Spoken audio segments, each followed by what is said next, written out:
This show is proudly sponsored by Tradercobb.com, the leaders in checklist-based trading strategy. Yes, that's exactly how it sounds. I'll teach you a literal checklist so you can tick off items and be decisive very quickly. Get across to Tradercobb.com where there's a bunch of free content there for you to have a look at. And of course, if you're interested in having me come to your city, click and register for the live events coming up and filling fast. Have a great day. Visit Tradercobb.com now.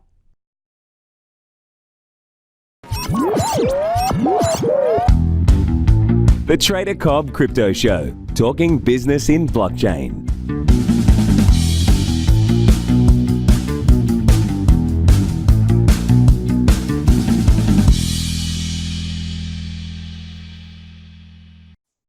Ladies and gentlemen, welcome to the Tradercobb Crypto Show. Today, I actually have a returning guest on the show. It's Jennie Hill, and Jennie is a big part of a very strong women's movement. Now, don't tune out if you're a man, because you listen to this just as much as anybody else. A lot of lessons coming from this particular show, and I'm very pleased to have you with me. Thank you so much for your time, Jennie. Thanks, Craig. Happy to be here. Excellent. Look, I know what you do. You're an advocate for you did defensive driving classes. You've worked in a male-dominated industry for many years and managed to carve out your own. Now, there is still a disparity between male and female in the workforce, in pay, and all sorts of different things. And although the 1960s and 70s was much about hubby makes money, woman stays or wife stays at home and looks after the kids, we still do have a bit of a gap to breach. So I'm really interested to speak to you about trading, about cryptocurrency, and what we can do to bridge that gap and lay down some of my own facts. So what do you think is going on at the moment with the women's movement? Because we have the Me Too. We've got a lot of women's empowerment events going on at the moment. Are we seeing an uprising?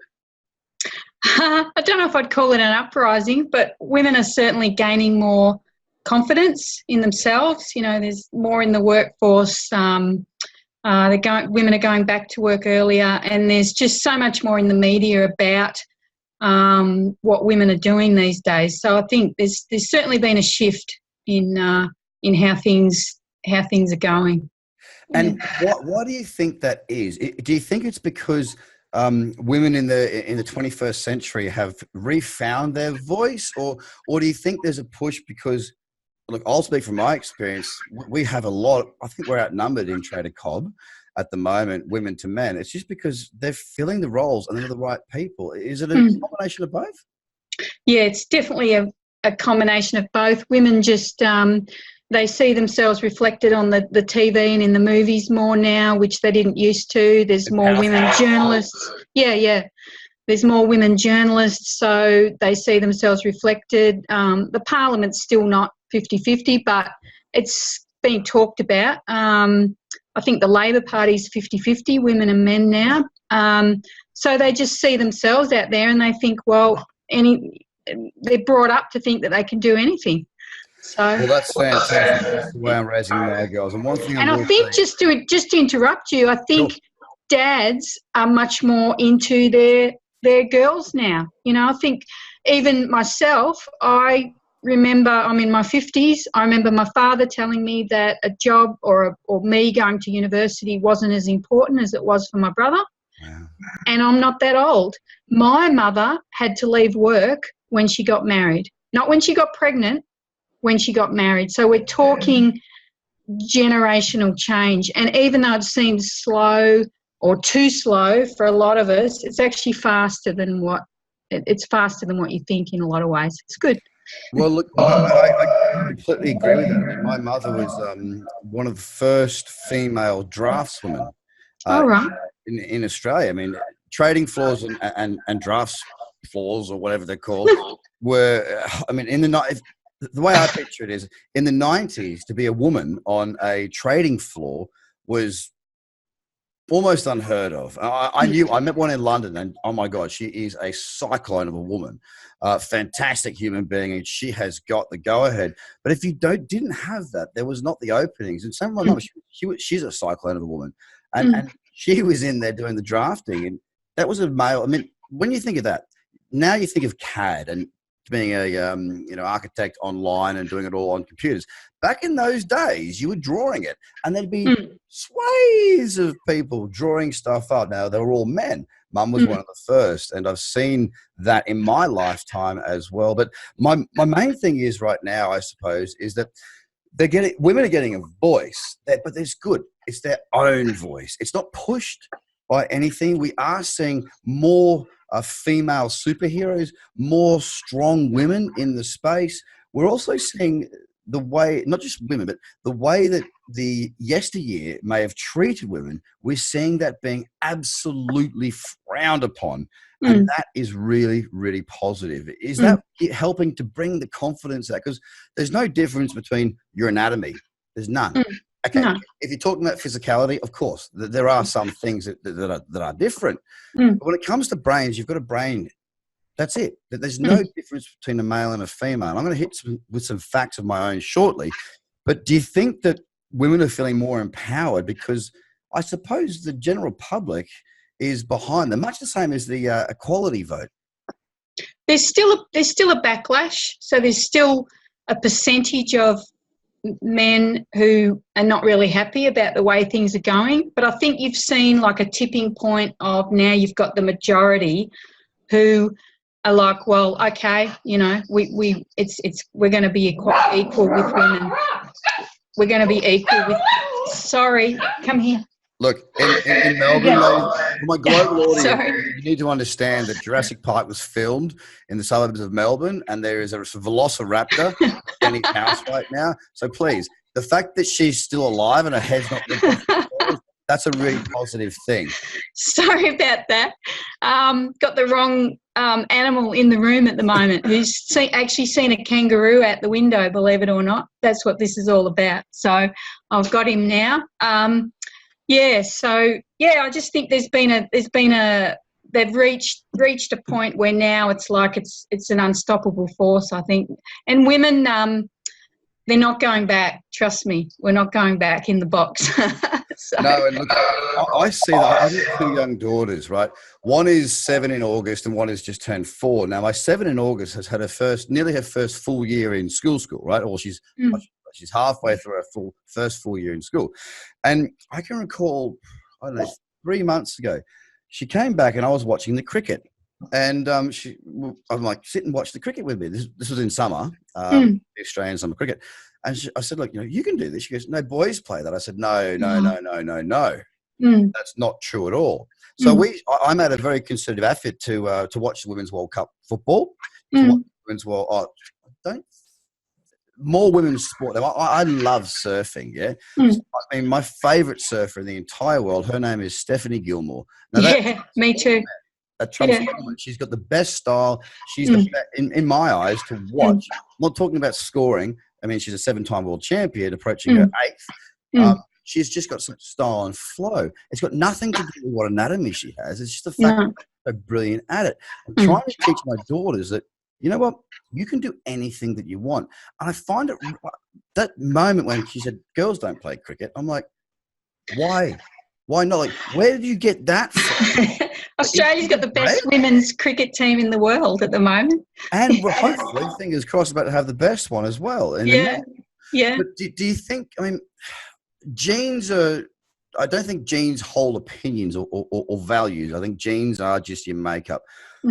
What in society do we still have where my 7-year-old or 6-year-old daughter still thinks that women don't play cricket?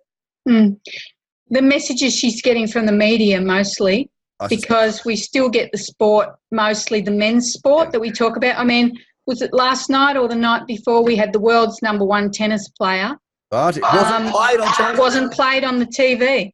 So we're still fighting some of this stuff. Unfortunately, the media is still quite male-dominated, and that's one of the last things that we have to get ahead of. Yeah, well, I noticed the Battuta Advocate, and for the international viewers and listeners, the Battuta Advocate is a satire news service, and they are so on the money. It's actually in the news. And they put a piece out about the fact that they were going to play an episode of old MASH. Remember the old 1970s MASH, Vietnam War stuff? Instead of Australia's #1 women's tennis player, the only one to have won a major since Yvonne Goolagong-Cooley, who I used to live down the road from, know her very, very well. Oh, wow. Yeah. And they still didn't play it. Now, I wanted to watch that. The whole country. So did I. Just wanted to watch that, not Matt. Yeah, that's right. Yeah. So we need, women, talk about these things a lot, but what's starting to happen now, and even people like you, Craig, is that men are starting to even talk about, like years ago you'd get men saying, oh, we don't want to watch women's tennis, it's boring, but now you're actually getting some men thinking, hang on, even I can see that that's not right. What's going on? You got the #1 player in the world, you don't play her match. So this is how it changes, and it's good. Now we're talking about sport right now, so stay on that vein. I don't watch NFL. I don't have time to spend 4 hours watching NFL. I totally respect the sport, as I'm a rugby union guy. I love technical stuff. I'm sure it's a fantastic sport. So for the American listeners, you're probably sitting there with steam coming out of your ears right now. But I will say that one of the things that does get on my, I'll be polite, it does annoy me. Is the fact that there's a women's NFL league, but they wear they wear underwear. The boobs out. Yeah. But look, they're amazing athletes. Yeah, to have an audience of men chugging beer and them in underwear when they're very athletic, they're very switched on. I mean, it's a very complicated sport. Why do we still need to entertain men? Yeah. I remember on one of the Facebook pages I run, there was a big backlash against that. Lingerie league, they call it. That's the one. Yeah, there was a big backlash against that a couple of years ago. Are they still doing it? I actually didn't know that was still. The only reason I know is because I flicked through the channels the other day, and in the sports section, I was just going ahead, and I saw it. I'm like, wow, are we still there? Are we still there? And the only reason that it is still there, Jenny, is because it makes money. And that's, society is shifting, and I'm very proud for that. And look, I'm going to segue away from sport and back into trading, because that's what I talk about and that's what I do. But I mean, I've said it before. I think I'm not sure if you were in the audience or one of my top students was in the audience at the time. I was in an event in Melbourne. And that was me. It was about 500 people in the room. And mostly men, okay, 90 to 95% were men. And I'm on stage, and someone asked me a question about women in trading or something like that. And I said, women make, in my experience, per capita, they make better traders. Now, I want to talk to that because one of my top students, now I don't have, not everybody tells them what they're up to and what they're doing and whatnot, but I know that this particular person who I won't mention her name because she is a private person, she has done phenomenally well. Now, she hadn't traded anything before October. Since then, she has had significant returns on a significant portfolio. She's made more in a year in her trading than she has if she would have been working a job, perhaps, where she's at. Now, why do you what is it that women do have to allow them to adapt in an environment that is highly emotional, highly fast-paced, and quite full on? I think women are socialised to listen more. So they listen to instruction. And I mean, obviously this is a generalisation. I'm certainly not saying that, that they all are like that. And I'm not saying that all men don't listen either. I'm just saying on the law of averages, I think women listen. Like there's more women going to university now because they tend to absorb and pass exams better than men do. Now, that's not innate. That's the way they're socialised as females. I think they also put their ego away. So they trade based on, the trading rules that you set out, which is trade what you see, not what you think you want to see. I think women are maybe a little bit better in some instances at doing that, at actually just looking at it objectively rather than jumping into something, jumping the gun on something. I think women also can be very rules driven, so they like clear set out rules, which is something that you do really well. And yeah, I think on average they're teachable. I can't argue with that. I asked you before I wanted to bring in what I have to say about that, because I wanted to hear your perspective. And I agree with you entirely. And look, Tradercobb as a business, a cryptocurrency education company, has been around for nearly I've been trading for nearly 2 years in this market, but it's about 18 months that we have been a business. Now, I've mentored, taught and worked with many women in trading in my 13-year career. And, I've found personally, and I don't care if I offend somebody about saying this because these are facts. I speak logic and truth, right?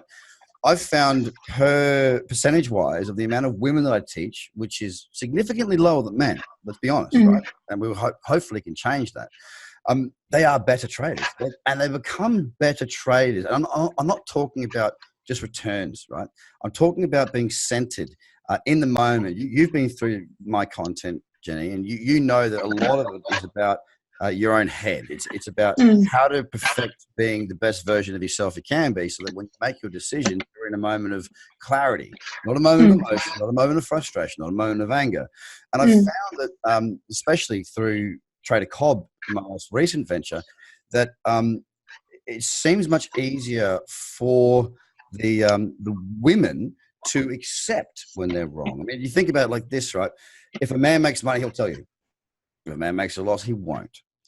I've found in my experience as a mentor, and I've been mentoring for 8 years or so, that if I'm in a mentoring session in a one-to-one, now I don't do that now. When I used to do that, I would sit down, I look at a trade with a fellow, and he'd say, "Oh yeah, but." I'm like, dude, it's a bad trade.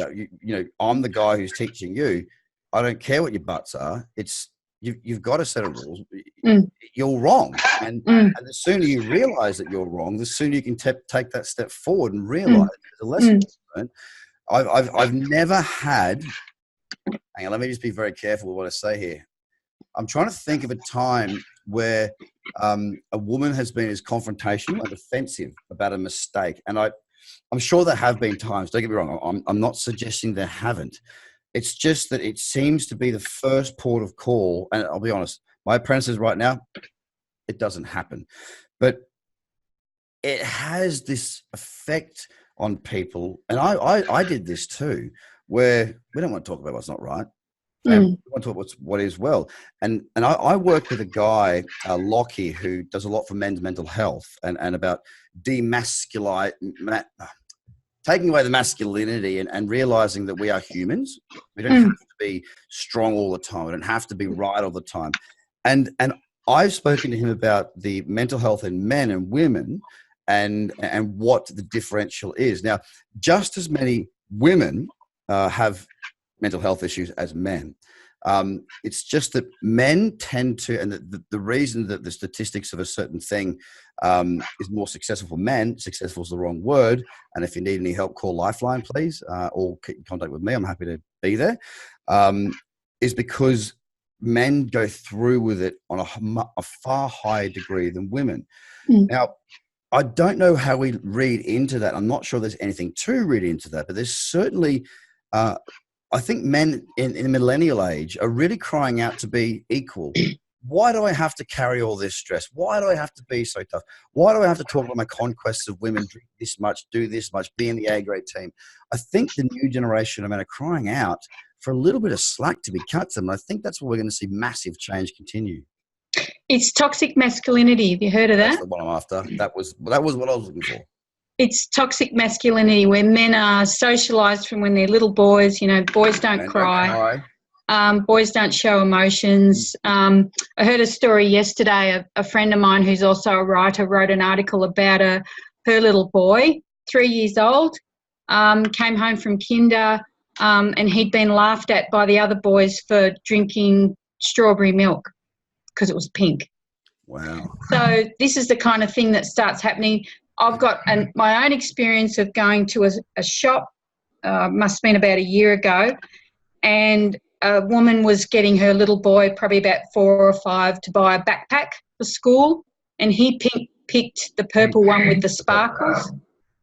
And she said, "You can't have that. Your daddy will get upset."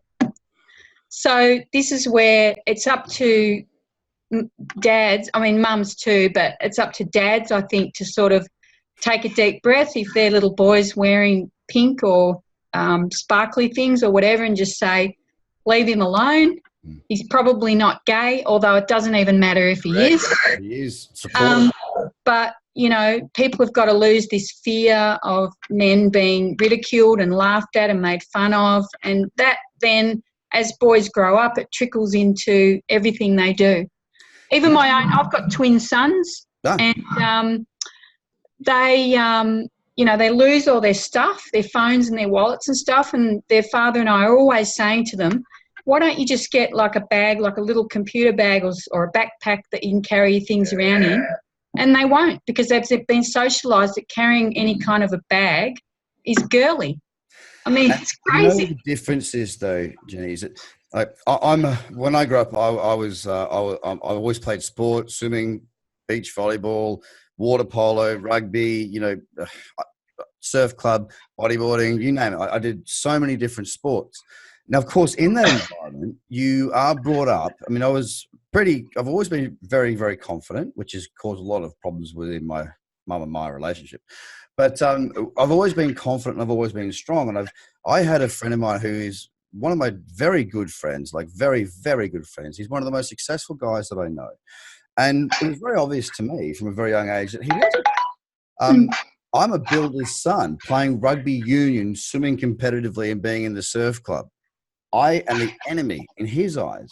And we can break down that barrier very quickly. And the easiest way to break down that barrier is going, hey, dude, I don't care who you do, what you do.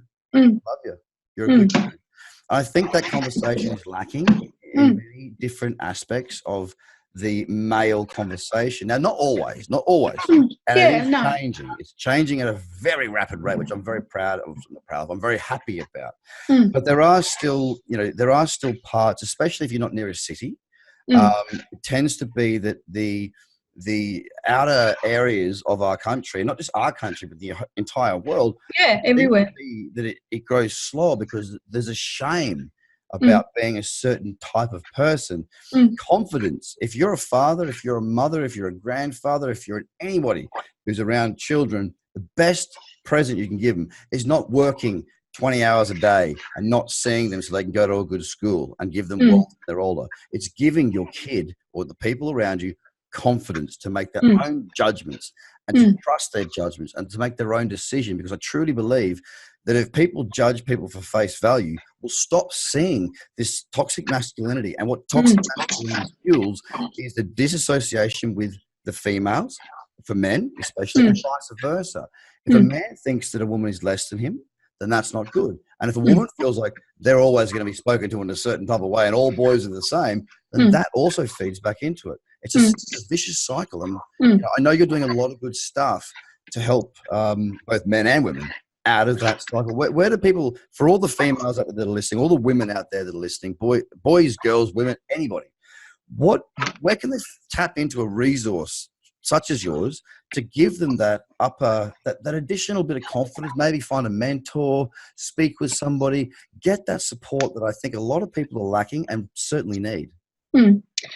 Oh, there's a lot of feminist stuff out there. But see, even the word feminism, a lot of people go, oh, no, they do. But feminism is for men too. It's equality. Yeah. Well, that's the thing. A lot of men think that women want feminism to be about just helping women, but it's actually not. Feminism is about men being free to be who they are. You know, if they want to be gentle, if they want to be good fathers, you know, people will do things like get upset if a little boy wants to push a doll's pram. Well, don't they want him to be a good father one day? You know, why is it all just about only little girls push dolls' prams? So feminism is about everyone being free. You know, there's a lot of women out there who want to be very masculine and they cop a lot of flack for, you know, maybe not being pretty or not wearing makeup or not wearing dresses. Yeah. So it works both ways, and that's, you know, everyone's just got to lighten up and let people be who they are, I think. Love thy neighbour is the message here at the Tradercobb Crypto Show. And Jennie, solve please, the problems of the world. Yeah. tell us where those that want to learn more, to find out more, to tap into this.